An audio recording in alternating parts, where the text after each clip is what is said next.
Alright, tuyingiddeko ku Media Estate. Amanya nze ddyo kumwesigwa alongside Audrey Nsubuga Senior donning a Liverpool jersey. I don't know why he's donning it. Ngaba kubyo omupiira mu Champions League, but anyway musajja abadde nayo for a long time. Era bamumanyi nti ogamba Audrey ni ekiddako ebeera Liverpool.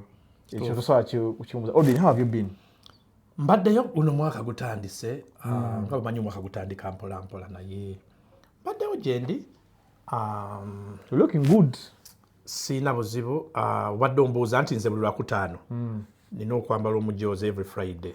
Normally bwe mba sambadde gwa Liverpool nyambala gwa KCCA. So Friday it's either Liverpool or KCCA. Ne Saturday actually nze weekend ye dress code yange. Kati bwe mala okuva mu gwa KCCA kati Saturday gyentera okwambala gwa Madrid. Saturday gyentera okwambala gwa Madrid. So nze weekend ezange Friday, Saturday, Sunday mba mujoozi, but default eba Liverpool of course. Audrey twakula bwakolanga ne coach Mike Mutebi program ya 442 tuza basinga okubalabira ennyo ku TV. Next embeera lero Mike Mutebi embeera gyalimu teyagaza bulungi. First of all ne wiki yawedde muli gavayo nga bamu reportinga abuze aliyetaliwa namana alabika tumengedde nga ali mu ddwaliro. Mike Mutebi ono, who is Mike Mutebi? Yeah, Mike Mutebi nze we go beyond omupiira. Twetwalanga baluganda.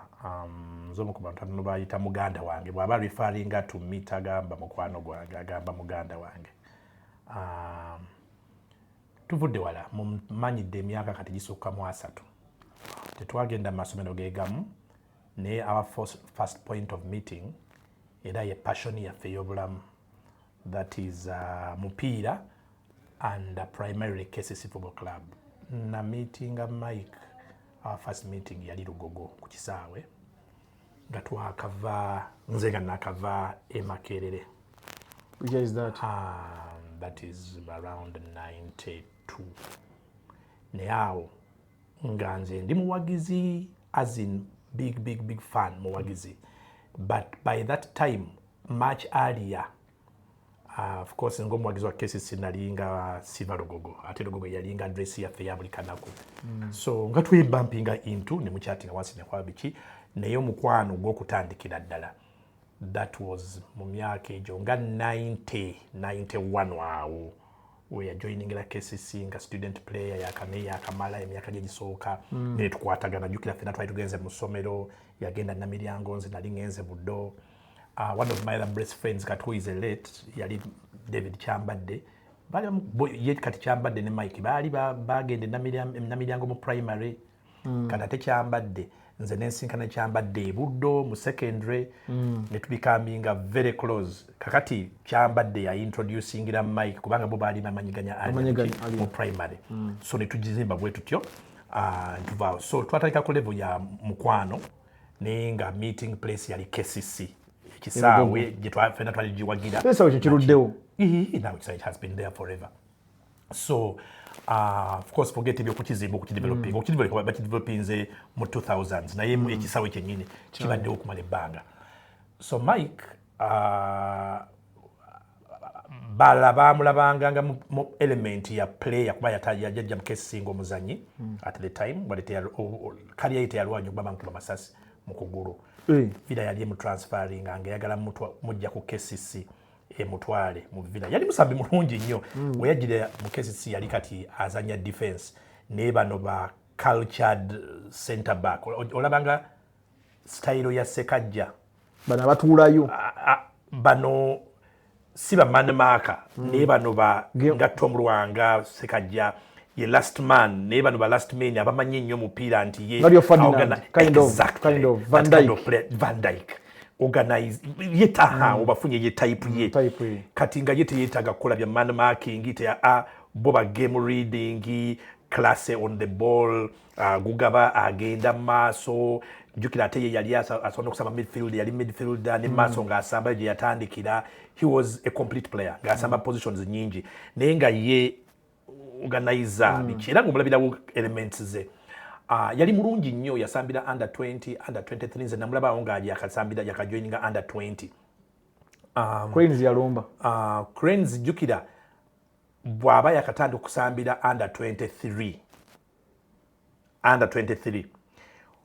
we bamukubira essasi ng'ali 23 sasa mbagaje ebiseera byaffe transfer zaali zakasameme kati ng'ekintu ekitasoboka oba wagala ku muntu ofu baafaafe omuzannyi kaave mu KCC ng'agenda mu Villa oba ave mu Villa agenda mu Express oba ave mu Express agenda mu KCC kyali tabu nga bw'ogamba nti ekyo tabu kati nga okukipuulinga off rivalry yali amanyongo okukipuulinga off oba okoze ebintu bingi abasambi babakwekanga nga bawulira nti Villa ekwagala kati nga KCC ng'ejja kukwata omuzannyi Villa gwe wawulidde nti eyagala mukweka okumala wiiki 2 oba 3 nga tamanyi gyali kubanga Villa alina ssente nnyingi nnyo alina bagagga alina ate nga KCC yali njavu ate nga ttiimu yaffe yali ewangula ebiseera ebyo Villa yali ewangula kati nga bw'esonga muzannyi nti ejja kukola kyonna now Mike happened to be be baana bato at the time yali mulungi nnyo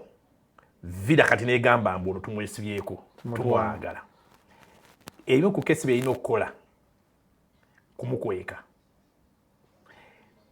the story is big naye kati mu element ezo z'okumukweka aliriddawa okumuteeka mu motoka agenda wansi wa mitto biki agenda asule waggulu teryakimanyi naye mu fracas eyo byali byakutambulanga kiro tiimu eva mu Villa officials eno yagundi it was really like a drama yalinganga kumpi movie but in one of those instances ekiro mukumuyiga going after him ali mukukweka yali adduka nga adduka away from abaali bamugoba mu incident eyo mukumugoba ebyavaamu sase kumukuba unfortunately ku vivi era kyo kya endinga career ye at 20 twambuza nti national team kyekyagaana Mike okuzanyira senior national team kuba career ye bambi yakali cut short wetandikira kati bamayanja bwe batandika ne basproutinga because generation yemu n'emyaka gyegimu kati bole bafuukire bwe batandikawo okubikaminga ekyaka by'ensonga na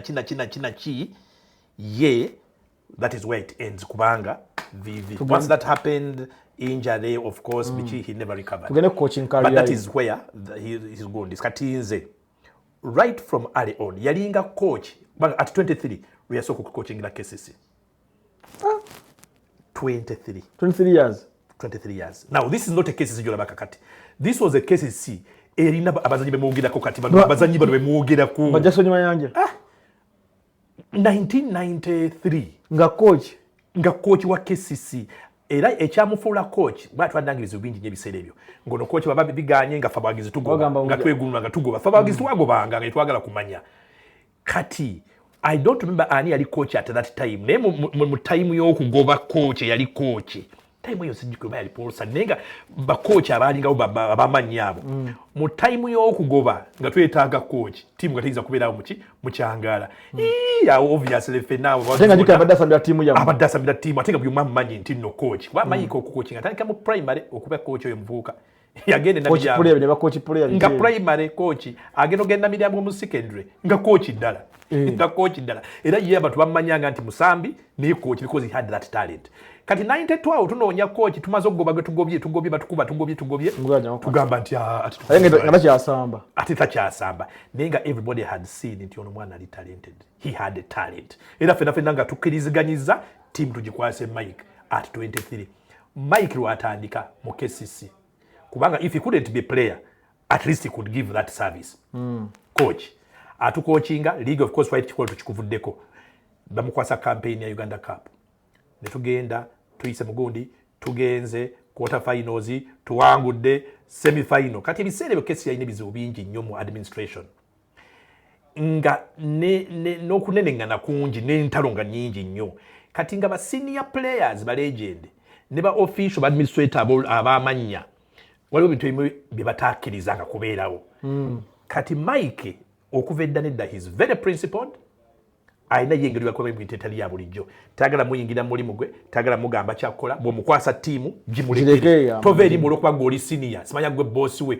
jangu omugambe muzanyi ki now it so happened nti coach ttiimu yagideeta tunataka okukubamu netuyita mu zirawundi tugenze mu quarters ki kaakati bano ne batandika ono tamuzanyisa guwoli niki jukira yayogera he was a young man naye nga yeye ayogera nze temuntawanya temumanyira do your thing kati bwe balabanga kansi etandise ogenda esemberedde semifinal tugenda ku final because twali tuwangula empiira ne batandika omuyingiriramu nga Mike predictably ate yalina n'emyaka gyali mito n'agamba nze temuntawaanya oba mwagala ttiimu ani yalinga president wa gundi ebisebe twalinanga chairman tetwalinanga president time mu 92 abidani yali amala dda emyaka egyo sijjukira mwaka gwali gwani because twakyusanga nnyo at some point twalina Haji Takuba, at some point twalina Godfrey Kiseka, at some point twalina engineer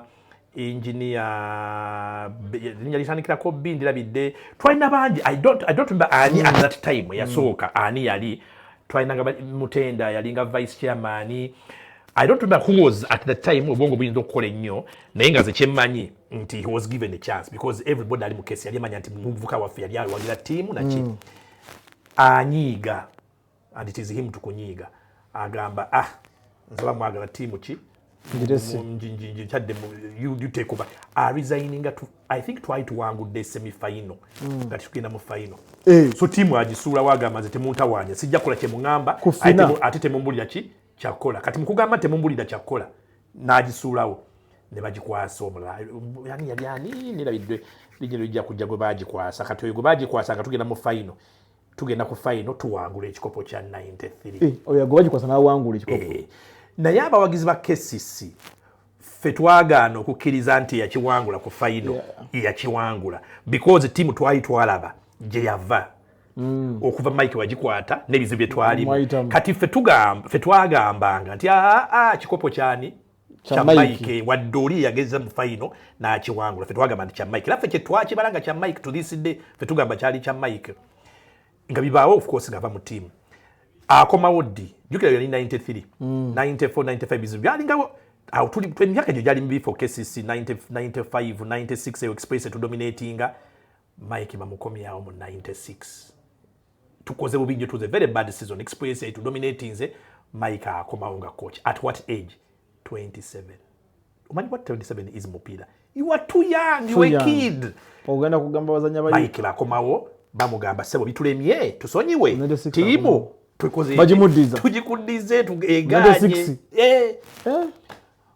Mike kye yasooka okukola and that is where everybody realized nti ono mwana kino kitone tumute his first assignment was to put together a new team at 27 Duke Mike nenga qualification ze mu coaching azizi telina qualification background telina qualification nga bwe nkugambye waliwo kibayita talent ekintu kya Mike olulimi lw'olupiira ebyokutegera bisisitimu byonna nga bw'omutunulako n'owuliza Mike it's just inborn yalinga asoma nnyo ebitabo fine nga atwala time okubisoma then okuba yali very educated abadde background schools ennungi Namiryango Kibuli nga wano intellectually tomuquestioninga muntu wa luzungu mulangira byonna birina his class naye buli omu yamugirako enkofiira mu 96 97 we are putting together team empya Mike ya assembling the best players mu league and everybody was wondering abaseducing atya kesi twalinanga ebizibu by'essente but because Mike oyo nga bwe ngambye yatandika muto almost every player gw'omanyinga sita gw'okuze ng'omanyinga sita yayita mu mikono gye nga coach yaba coachinga either ku byalo oba yaba coachinganga mu youth oba yagenda somehow Mike managed to handle abasambi b'omupiira abo jukira nti yo mpira yagwagalanga nnyo nti ng'abeeweka wempe n'agenda ku kasaawe kano n'abasambi n'agenda kati gabo gamba nti yagenze embaale n'alaba abasambi he was involved in so much n'abanga amanya abasambi when he started putting together the team jukira nti ye wa kawempe kuva edda abasambi abalungi ennyo babeeranga ki kawempe omugigi kye yakola ng'agenda mu bavubuka abo abaali doesn't matter gye baalinga mu clubs yabagendanga gyalimu he was able to seduce them n'abaconvincinga n'agira bw'ati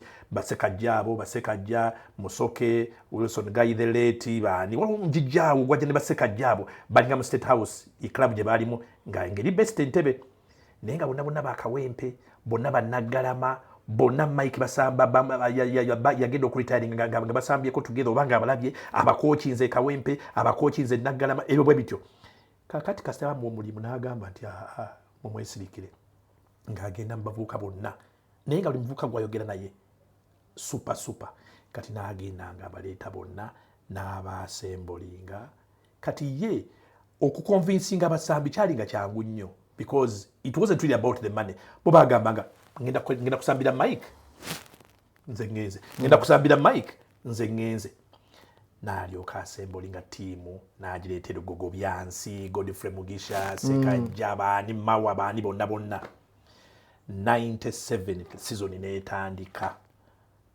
Duke KCC played some of the best football in the history of our club okuva mu 80s ne mu early 90s bagamba ina philosophy yakawo eyo yonna n'agireeta yasambisa abasambi balinga 17 the first 17 players naye nga buli gwojjamu n'oteekamu ogamba nti gubatedde ebweru oba atandikidde ebweru yandisoose.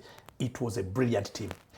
Ne tugoba emipiira mu round esooka twagenda okumalako first round oba twali tukulembedde table oba by 10 points naye nga style gye tukubiramu tukuba amagoolo tukola ki kesi nga bwe nkugambye kesi twalinanga omuze whenever abakulu ba seniors especially mu boardroom mu administration ekya Mike ku myaka gye yaliko okwachivinga kye yali achivinze it left many envious kugira toyagala kikiriza nti ono omwana yakola kino ekiremye abanene as usual tugenda mu gundi awo interference era ekomawo lwaki esambisiza gundi kakati wangudde exactly kati bonna ne bagala okubeera part of the picture tagamba gundi kati Mike yezire ebyo ne mubirita ku training n'abagamba naye nze teba interfere nga muzannyo gwabe n'abagamba danza omulimu bwe mbanze ngulina mugundekere but again at that time Boba Finga banene biki interfering Mike na erangi the same thing he did in 93 n'agamba nti muzeemu nze bwe kiba kyekyo I want to be responsible for what you see on the pitch for the results bwe mbaira gezi muddemu sijja kaya nammwe balekedde kintu bana akita who takes over Tom Lwanga veteran legend Tom Lwanga no one had a question mark over Tom Lwanga's coaching because yali yatuwanguza 91 or 90 and Tom Lwanga yetu yali already accomplished as a player as a coach is a legend. Tom Lwanga takes over. Tom Lwanga now continuing a second round paka kugoba chikopo. Now the argument was ani yagoba chikopo ejo eyo tetu resolving anga paka it has never been resolved. Tom Lwanga ya coachinga second round yonna to the title netugenda Mike agenda vaunga abade mufo kya kumeka yali leading a table by I think it was 10 points. Denga team eje twasambisa he put it together the style of everything that she kati agendo gitanga limu momentum na rhythm kati why it is not resolved they were fair. There are those who say Tom Lwanga yagobe kikopo kya 97 kati of course whether it is out of loyalty oba ki fetugamba nedda sebo ekikopo kyali kya mwana. Now how that ends I don't know. Nenkulaga bulazi background ye mu coaching and the people who made question what did he achieve, what did they succeed. Anyway, that's how it ends. That team wins. The players in that team went on to become some of the okumanya ni mwane nnyo Sekajja simanyani most of them bava mu generation yeyo eya team eyo eya 97 abamu tebambala kukona balabako because kasa Mike yagenda atejukira bazanyira nnyo kuba ku coach. When Mike left 98 awo nachi some of the players or loyalty yabwe to Mike ne batandika okwegiragira abamu ne bavaamu abamu ne bakontinuka awo ne bagenda ebweru things like that. But that's how whatever 97 again he goes somewhere mu early 2000s zaawo era twalina obuzibu because ye musajja wa kesi so whenever we got problems erugogo super chiraka whenever there is a problem era waliwo era twafuna problem era ne bamukomyawo midway. Why would he accept to always to be recalled here and there? I think my interference is going to come along the way. He's the first KCCA supporter, fan, before coach. Ye in his mind, KCCA netaga. He forgets about it because ye asoka kubeera muwagizi wa KCC before coach wa KCC. Okubeera team buto. So ye it was like he was the natural. And sometimes if not all of them ngano kusasula bamusasula twalinga ebizibu setting club kati oli munga coachinga season eggwako ng'abanja agenda ng'abanja kati nga mu 2000 and 1993 yali abanja ne 97 ile yavayo ng'abanja but kubanga ye wa KCC nanyiga nakola kinaye nagamba it's my club n'akireka. He comes back a third time era n'akuba ekiraka, and the last time he came back mu 2015. Between 2015 and 2021 lwe yakomawo, kati akoma mu 2015 kati nga musajja mukulu, as in emyaka, experience, maturity, kuba yagendanga wala n'akolayo buntuntu yakola, kuba aludde nnyo omupiira, yaliko coach wa Coca-Cola, baludde ku Coca-Cola post primary for so many years, for 10 years nga ali responsible for that project. Mwamusambako yali eyo team ya Coca-Cola bwe yakunganyanga basambi okuva all of school. At the end of which he was responsible for okulonda the best young players. N'akola team eyagendanga e Brazil, negenda simanyi ojjukira nti Coca-Cola yapusimaza bagendanga e Brazil bakompitinga mu myaka egyo.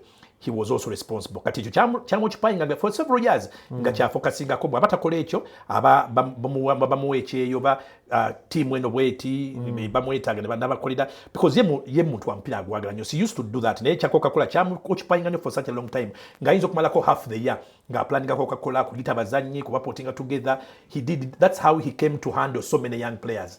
Kati mu 2015 paka 2021 egyo emyaka nga he's complete, ate kati n'okusoma asomye. Kati bwe twatukirawo jjukira nagambe gye twatandikira talina qualification, naye tugenda kati mu 97, between 97 n'emyaka ejjaddako atandise okusoma ebitabo bye, akoze courses ze. Now he gets officially accredited as a coach. He gets his license B, license A, biki kati alina license buli kimu, ate jjuka naye nga n'okwesomesa. He's largely self-made. Bino ebitabo yabisoma because he needed that qualification. Naye nga he's a self-made coach. Kati between 2015 and 2021 Mutebi goes on to do what? Okuwangula ebikopo 3 ebya liigi mu myaka 5, ebikopo 3 ebya liigi, ebikopo 4 ebikopo 2 ebya Uganda Cup, ebikopo 4 ebya FIFA Super Budget anga FIFA Super Cup 4, nangula n'ekya FIFA Super 8 kimu. Bw'obigatta byonna bye yawangula mu myaka egyo 5, fair abawagizi be ne tugatta n'ekiri kyenkugamba biriko controversy 97 93 fe betugatta fe tugamba ye nga coach wa KCC alina ebikopo 10. He's the most decorated. He is the most decorated KCC coach, but, and this is shocking to some, also the most decorated local coach in Ugandan football. Tewaliwo local coach in Ugandan football from any club at anywhere amusinga silverware atabadde mu club emu, byonna bikolede mu club emu. Tewali ekyo ate abantu tebakyogerako because tebakimanyi, but they've never thought about it. There is not a single coach. Mutebi is the most decorated Ugandan local coach at club. And that's what Nebo statement. In fact, can't the statement what you get. The most decorated local coach is Mike Mutebi. I will even go ahead in Nkujukiza. He is the only coach who has ever taken a club in the group stages of the Champions League. That was 2018.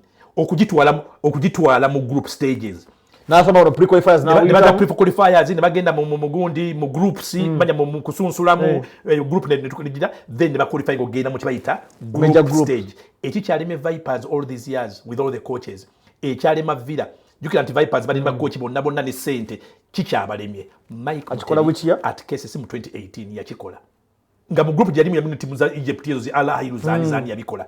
So for me ina timu yakabe gonde bali bisere bana bagondi bana bajamal Salim tebali bisere. But even if jukira that is even the time, jukira the time kana akalenze kamwe kano. Akalenze kafe ka okero. Wekali yao. This is the time wezo. But jukira at that same time ate mu African football club rezali ez'amaanyi ennyo. Yesi nje munyabagundi bano bajira mu African football. Man, that is the myaka jali byakabi. So Mike, what am I trying to build? People talk about Mike and many bamulaba at that time nachi. They don't really know nearby Mike what has he achieved in football. Kuchenkugambye, the most decorated local coach, the most successful KCCA coach in history, but there is something even more. The youngest ever one KCCA coach. Because at 23, the 27, still the youngest, but even better, the youngest ever Cranes coach. Bamukwasa team ya national team mu 2004 ngali 34. Cranes yajikwatamu campaign, Africa Cup of Nations campaign. in 2004 assistant we yali video anyawo ne bamuwa omulimu ogwo without prior, but everybody in the country for whatever years we've been here yali yakkiriza nti oyo omulenzi Katonda bayamuwa kitone oba kiki, he's just good. Ngogaseko ne philosophy ye. When he returned to KCC in 2015, emyaka gyonna, ne Alia bwe bamuwa 2004 omulimu gwa national team, nze nali personal manager we. Brio, era nze namulaunchinga bwe bali bamuwadde omulimu gwa national team, nitukola press conference namba ne mulaunchinga, nga ne bwegala otya Mike takuwa interview. Agamba yogera ne manager wange. Kati nze na addressing ange ebintu bya bibuzo bimubuuza agenda kola atya byali emirimu gyange. Na bino byonna byaleeta the innovations yaleeta PR, kwambala, he was really elegant and flamboyant. Bino twabiteesangako penna. So for as long as he has been a coach mu KCC ejakulina, I was always his manager. Manager meaning what? Talent ye nekitone kye kya coaching n'ebijja. Naye bino ebirala si bibye.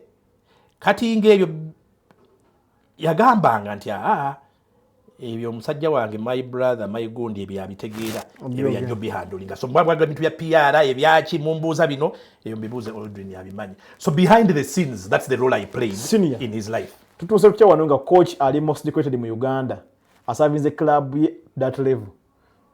Bali somukolera fundraising tugenda mu car wash. Like how did we reach here? Now this video car wash yafa abantu ordinary people. Never you get the CV ye ba eri one. Tuli mu kuyisa car wash. Ekisooka kankole disclaimer. Ebya car wash sinnabimanyako. Ndi bayisa akabbo kano ka fundraising kana akanya mulabe tubanga bagenda mu. Sinnabitegeerako. Make mutyawe baddeyo na isa. Era officially sikimanyi.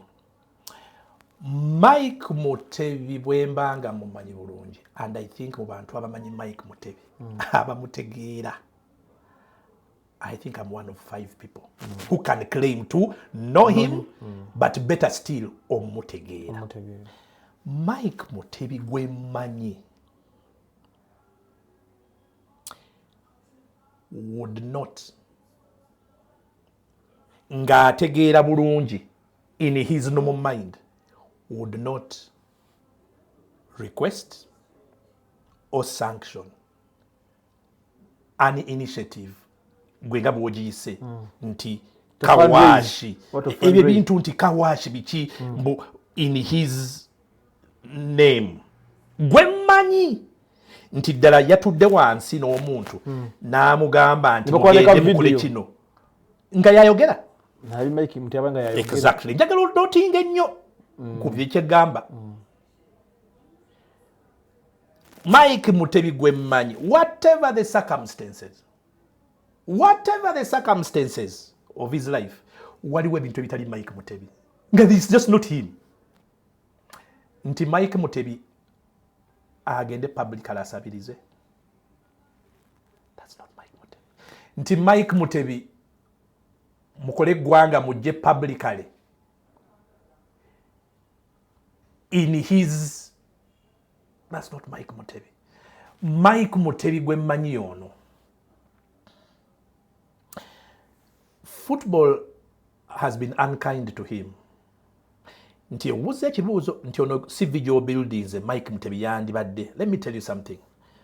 Mike Mutebi could be the only footballer I know, okay, nze bemmanyi bala simanyi, but alongside Jackson Mayanja, maybe ne Sam Simbwa, abali ebo okwezimbira ennyumba as early as before they were 30. Nti whatever money they were making from football, ekirowoozo ekyasooka house. Mike Mutebi tapangisangako. Mike Mutebi his home yajezimbira. When I say that, sigamba muji finances. When I say that, nti Mike Mutebi with his hands agamba nti nakyekwatira with whoever bali expert nakikola. His mind, his creativity n'engalo zino. Mike Mutebi, whatever his earnings were, ngaziteka towards developmental purposes. Ye muntu w'omupiira atali bingze financial literacy. Yes. Omanye ebintu bayita lavishly. nti ofunye sente zikolemu ebintu ebiri lavish lifestyle. That was never Mike. Era ng'obulamu bwe development zonna azikola behind the scene. Ate tayogera. He has his home, which is in Kawempe. He has a farm. Mulimi, if you want to say. N'ebirala byakola. He used his personal resources ku kintu kye, so tabyogerako mu public tajja. Ekintu is not a public thing. Where finances ne welfare is concerned, it has always been private. Gwe mulabe nga bw'omulaba, you'll never know what he does behind the scenes. But in terms of development and personal growth, one of the most accomplished. Now, that tells you the kind of Mike Mutebi. Mike Mutebi muntu nga bwe nkugambye, until 2015, omulundi gwasemba, the other 3 times yakola KCC. Tebamusasulanga sente. Naye ng'alya, agenda ku gundi, n'addayo. No, olw'okuba passion. Nedda, nti tiimu, okay, tetwalinanga sente nga club. Naye nga ne sente kale, tubangira galinawo okusasulwa. Ezandibadde zimusasuddwa club yafunanga sente, era nga tasasulwa. N'abeeranga buli kaseera abanja, omanyi okoledde omusaala, naye n'obanja to the extent nti otuuse where you want to take the club to court, naye n'ogambe no club yange kankikole ki? But he did every day go for training, n'akola omulimu gwe, achieving whatever. He still did it because of passion and his love for the club. Kati gwe weebuuze yabeeranga watya? He never once went out to beg anybody money. Ninga yabeerangawo. I am trying to show you the man. Money fena tuzeetaaga. Era zituyamba, and I'm sure he needs it. Yeah. But Mike has always been insistent nti sente zimugasa z'akola zibeerenga zivuddemu the work of his hands. Because he values, Mike is aina values nyingi. He's a value-based person. Kati kino kyongambye, nga bwe nkugambye, sikimanyiiko, and I haven't talked to him, so I cannot comment about that. Yes, I am thinking, Duke osobola okugenda n'okolako Mike interview if you wanted to, though I would advise you against it. I can't. So it is okay, you can go, no coming up with an idea. No, omuntu ng'ali mu mbeera ng'olaba nti mu mbeera gagyalimu ngenda ogamba nti manyi, I think neetaaga okuyamba omuntu ono kankole. Initiative yo nobanga gwe ye idea yo. Duke, Mike right now. Mu kavidiyo kali, oli agenda amugamba, Mutyaba amugamba, tugenda kusondera ssente. Tugenda ffe kusondera ssente. Oli ku sick bed kwa mugambi. And I regret that that's what he said. Mike Mutyaba mwana muto. Much younger than me and Mike. Mike Mutyaba badde footballer. He's very good at promoting things. Mike Mutyaba is one of the players abayita mikono gya Mike, like so many other players. So Mutyaba kyakola kirungi. He is trying to help a coach he respects, a coach collaborating. Mike yakomyawo Mike Mutyaba mu KCC. Yamukomyawo ngate alikange yali retired. So Mike is grateful. He's trying to reward and help him. I thank him for that. No comment here to the initiative. Now again, that all that is okay. My caution is one. Mutyaba tamanyi Mike. Every player. Bayita mu mikono gye baana bato. Baana bato abalabye Mike nga coach waabwe, because so many players can say so much about Mike. As a coach, style ye yo coachinga, principles is everybody knows those principles. Bayita mu mikono gye, and opinions are different. Eri abatayagala style ye, eri abajagala. They all have different. But that's all they know about Mike. Coach ajja ku kisaawe ne mukalija mu eri eyo. Ne baba mulaba enyambala ye very smart, ne principled. But Mike, the human being, the person, very few Ugandans know Mike. Very few. That's why buli time Mike gye yakomawo erugogo, oba buli time Mike gyafunye omulimo, before he did it, ayina abantu beyalinga yebuzaako before accepting it. Mike Mutyaba badde asuka n'abuuzanga mmwe abaali so close to him. You know what? I'm coming up with this idea. Ne senior mulaba mutya. Let me tell you, and this is honest. Mike Mutyaba ajja kugamba nti yagenze mu hospital, yabaddeyo, yayogedde nayo kituufu. Whatever he will tell you kituufu. I will tell you for a fact, if he had known better on who Mike is and how to do Mike a good favor, yandibadde asooka n'amanya naye Mike kino ekintu kino yandikyagadde bw'ati. Let me tell you why Mutyaba yamanyi nti yakoze kituufu and it is okay. Ajja kugamba nti bwe yagambye Mike Mutebi teyamuwakanyiza. Oba ajja kugamba nti bwe yamugambye nga bw'ongambye nti yamugambye tugenda kukola kino. Ajja kugamba neze we namugambye bwenti ne bwenti ne bwenti yakkiriza bw'ajja kigamba. Duke, Mike tali bulungi. Mike is not normal. Whatever you see of Mike right now, ali mu process eyokuwona, eyokujjanjabibwa. He's not okay. That's a fact. To the extent nti Mike ayinza okundaba and 2 minutes later n'agamba pose ono sinnya. Or you can talk on phone. 3 minutes later n'agamba nayogeranga n'omuntu omulala n'ogamba Mike, muno Audrey nedda si yeye. That is the kind of person. I saw some of those videos mulabanga smiling and a comment the comments ezimu ze yaguze. For instance, one of the videos kendabye leero wajjo bwe yamugambye nti Gibe Kalole yakutumidde. Gibe Kalole is one of the ex-players. Gibe Kalole yakutumidde era Mike Mutyaba yabadde amugamba mu kavidiyo nti mumbozi babaddemu Gibe Kalole yakutumidde era yagambye ajja kujja ki akulabe. It was part of Mbozi. When nategeeredde nti that is not Mike talking. Bwe yamaze okugera Mike Mutebi n'agamba bwe yamaze Mike n'agamba Gibe gye ŋŋenda n'okukolera kati. Oh my God. Nasirikiddemu ne ŋŋamba my goodness, this is not Mike Mutebi. Ekyo mu byonna, if you needed to ask me proof nti oyo si Mike owaffe original, statement emu gye yakoze eyamuvudde mu kamwa yagambye oyo gwe ŋŋenda n'okukolera. Meaning what?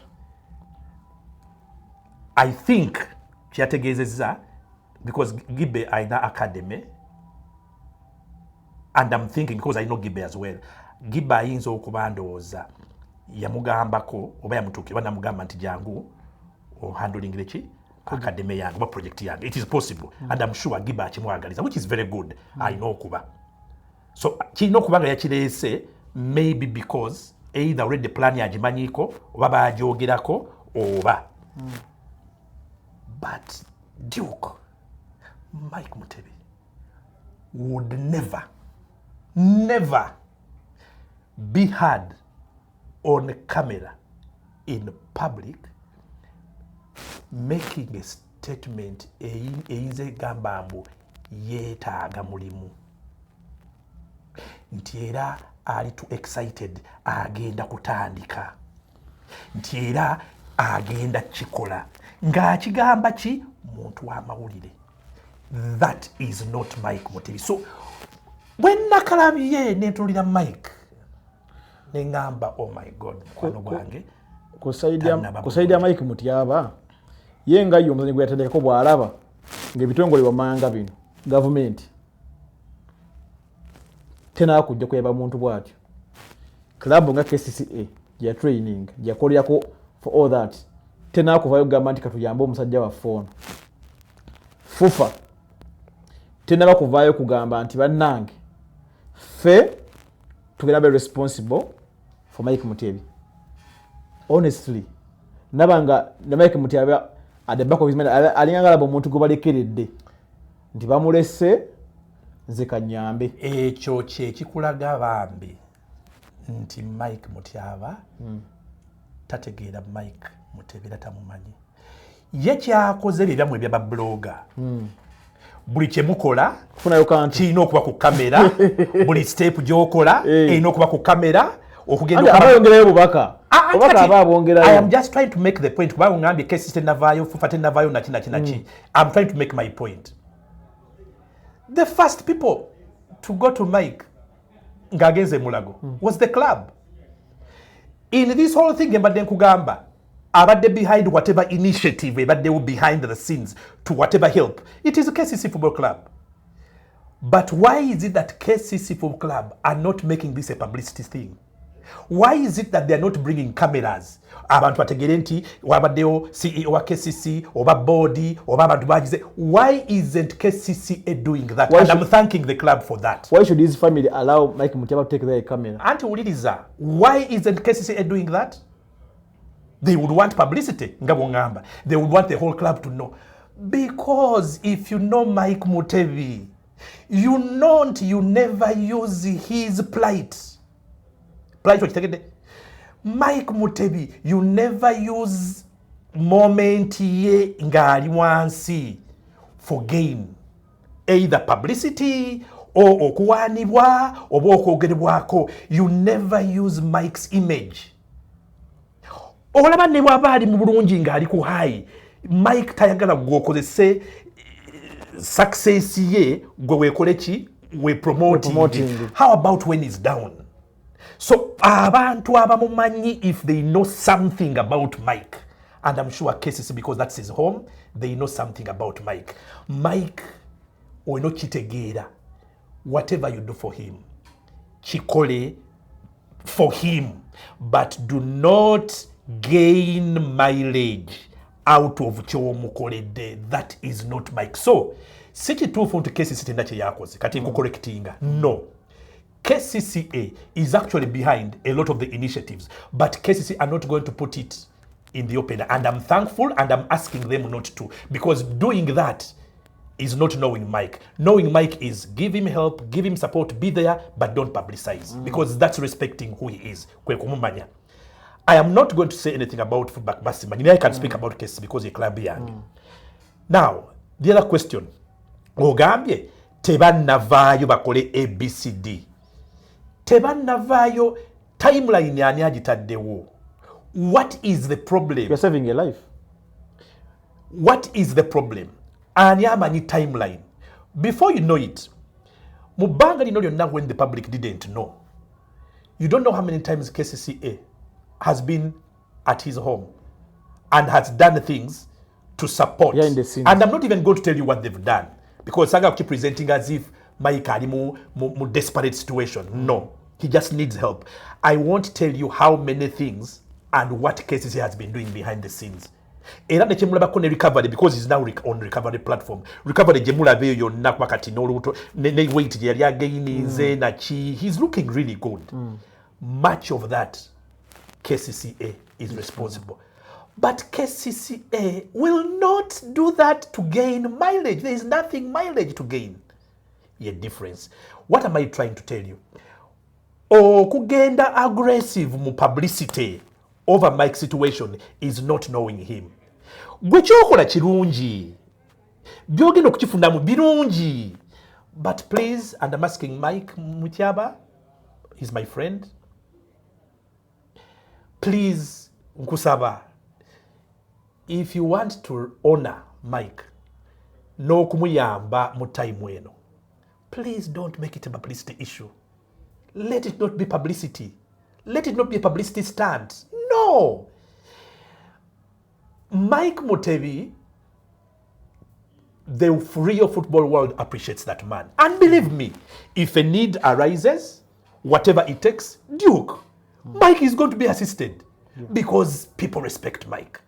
I'm telling you, abantu b'omupiira respect Mike. Rich people, rich organizations, clubs. They should come out. Coming out gye njagala okutereeza Duke. Era njagadde, I like the fact nti okyesibyeko nnyo. Banaye, nze njogeranga muganda wa Mike. Obulabo bwa Mike, ekintu kya publicity over his personal life is actually offending him. tayinza kikola kati kikulaga because nga bwe nkugambye bambi tali in his normal senses. Please, can I request abagala okuyamba Mike, do everything possible, go and visit him. If you have a financial package, put it together. Muziwabo Oluganda be, whoever is responsible. But please don't come in the camera to tell us what you've done. Please don't. Mike would never approve of it. Against and now managing to pull it off. Era when kugambi denti ntegedde nti Mike tali okay. There is no way Mike can allow a camera in hospital. Ngali ku kitanda. Tasobola. Oyo siye Mike Mutebi. Na akukkiriza n'omuteeka mu camera. Ne munyuma n'okunyuma in the camera. Omuteke ku blog, fax, ku blogs. That's not Mike Mutebi. I am begging nsaba abategeka abagala ogenda Mike mbasaba, please don't take advantage of his situation. Mike is not his normal self. Mike would never approve omuteeka mawulire over kyomukoledde, kyomuwadde, obuyambi bw'omukoledde. It's not him. No, he's too proud. He's mulangira. And his values are different. Values are Mike is really different from the normal values. So, mukumuyamba, that's how to help him. But, I want to thank Mike Mutyaba. At least, aina kyakoze already.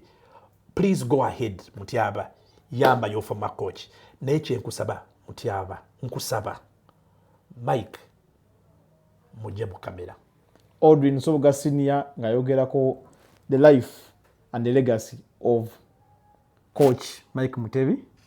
Njagadde nnyo nyumidde bulungi nnyo era Mike coach twagaliza osoke bulungi nnyo quick recovery ino za senior nawo magaliza okusuka bulungi nnyo. Of course era tugenda busabira and of course nga bwe nkugambye abamumanyi they don't come out in public, they are doing their bit behind the scenes.